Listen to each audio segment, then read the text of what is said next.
This is a guest essay written by Sally Pragg, a freelance writer and editor.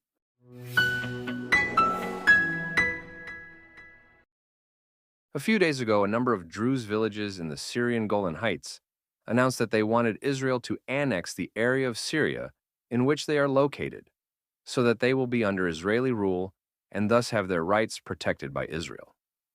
This is big news, yet it seems the story is being suppressed by Western media. And there's a great significance here. You see, the stories we are seeing being covered by mainstream news channels are of Israel's bombing of areas of Syria with a very specific angle, one that prefers to at best question Israel's quote-unquote real motives, and at worst paints Israel as a brutal, oppressive, power-hungry, land-thieving state. This is in line with the current narrative surrounding the plight of the Palestinians, which was also perpetuated during Israel's offensive in Lebanon to diminish the military capabilities of Hezbollah. And thus the dialogue that continues to dominate the social media conversations echoes this very narrative. But the calls of the Druze themselves tell a different story, one that is inconvenient to the black and white Palestinians are victims and Israel is the brutal oppressor narrative. But it tells a story that comes from the very heart of the conflict, one that reflects a significant part of what happened in 1948, that the Palestine story has continually tried to refute, and that Israel has continually been accused of lying about. It is a part of the still highly disputed story of why so many Arabs left the war zone of the First Arab-Israeli War, also known as Israel's War of Independence, in 1948. The story of what was coined the Nakba, Arabic for the catastrophe, that left 700,000 Arabs displaced from what had once been their homes. The story of the Druze. At a guess, the majority of the world has never heard of the Druze, or at the very least had never heard of them before the Israel-Hamas war broke out on October 7th, 2023. Even then, they were probably rarely mentioned on any remotely mainstream news channels. Not until Hezbollah launched a rocket that landed in Israel's Druze village of Majd al-Shams and killed 12 children while they were playing football. Personally, as a British-Israeli Jew who has only spent short periods of time in Israel, they were a minority I'd heard of, yet knew little about. But now I'm so glad I know their history and, more importantly, their allegiance to Israel. A little of the Druze history. They are Arabs who once lived side by side in the Turkish mountains with the Ashkenazi Jews before the latter left for Europe and the Druze moved down to Egypt. Their religion was one of acceptance to all religions. In the beginning, they were accepted in Egypt until the Muslim population increasingly viewed their beliefs as a threat to Islam and began slaughtering them. Out of protection, they made their religion a secret and closed it to all outsiders. Primarily, theirs is a peaceful religion. Since it is closed, there is no possibility to convert anyone to the religion. So, evangelism is not even a notion. Their main belief is simply, live and let live. And contrary to the prevailing narrative around the world, it's one they have in common with Jewish philosophy. Prior to the declaration of independence by the State of Israel, the Druze lived in pockets of the British Mandate for Palestine.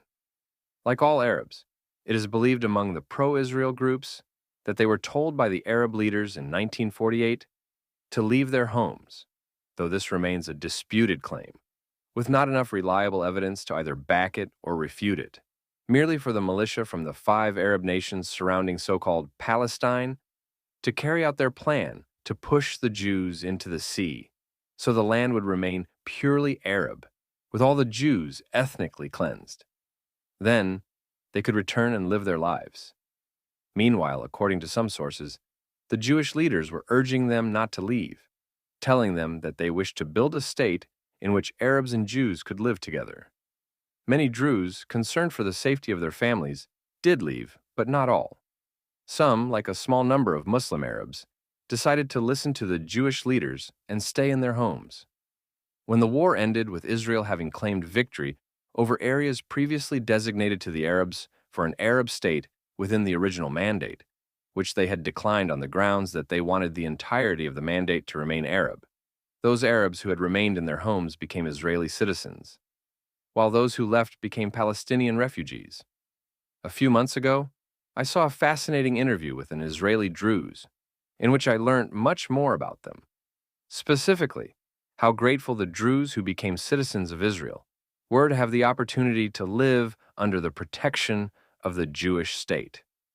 As people who recognized kinship for what it was, they became fiercely loyal to the country, and though not required to serve in the Israel Defense Forces, would voluntarily sign up.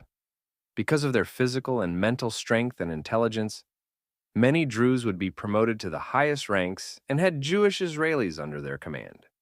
This again contradicts many of the widespread beliefs held about how the Israeli state treats its Arab minorities. There was another reason they were immensely grateful for living within the borders of Israel. Many of them were now living separated from their uncles, aunts, and cousins because they had chosen to flee to either Lebanon or Syria and then couldn't return due to the Israeli government closing the borders. Mansour Ashkar, the Israeli Druze being interviewed on the podcast, described how they would go to a hill known as the Shouting Hill, where they would shout to their relatives to give them news, and their relatives would shout their news back. He also spoke of how he was tasked by his mother to help relatives to escape Lebanon and Syria because they were being tortured and killed by the oppressive regimes that had taken over those lands.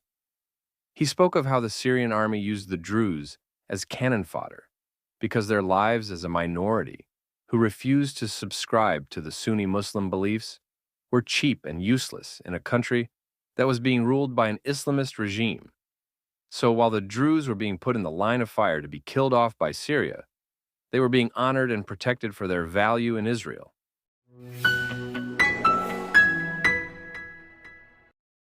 The ongoing plight of the Druze in 2024. When the news broke of the attack on Maid al-Shams by Hezbollah, what we saw in response by Israel was heartwarming, tear-jerking, and immensely affirming. The village is located right on the border between the region known by some as the buffer zone, by others as the occupied Golan Heights, claiming Israel is occupying it illegally, and by Israel as simply part of the Jewish democratic state, won legally during the 1967 Six-Day War. Many of the Druze of Maid al-Shams themselves, unsure of their political future, had no great allegiance with Israel, at least not until this horrific incident. Treating it as Israeli territory, the state mourned the loss of these Druze lives, as it would any Israeli lives.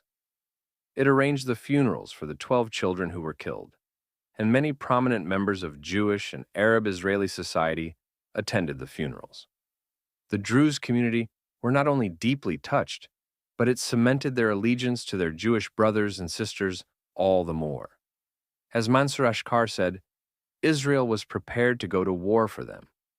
And indeed, it was said that the pager attack against Hezbollah in September of this year was the retaliation for that. Now, several months on, and after an offensive by Israel that has left the world gasping, Hezbollah has been reduced to shreds. Plus, the Bashar al-Assad regime in Syria, which has murdered and tortured hundreds of thousands for their dissidents or religious choices, has been overthrown.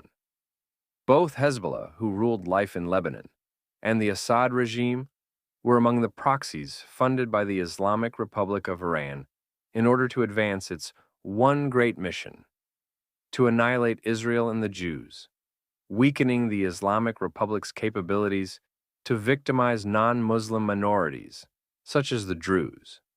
But the future now for them remains decidedly uncertain.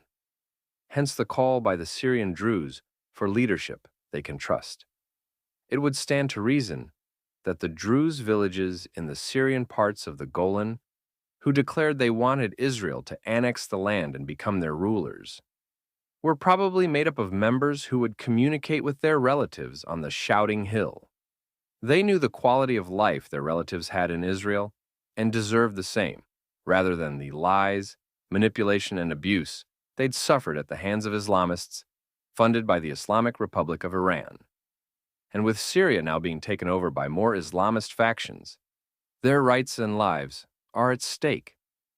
According to Mansour Ashkar, the Druze, for decades, have been shown respect, love, and equal rights by the government of Israel. They understand Israel to be the only country in the Middle East where they can have their rights honored and preserved. That's why their voices are so important. They testify to their truth of the society in which they live, a view that has been distorted for decades by Palestinian leadership, which is driven by the same Jew hate that it began with when Hitler endorsed the Grand Mufti of Jerusalem back in 1941.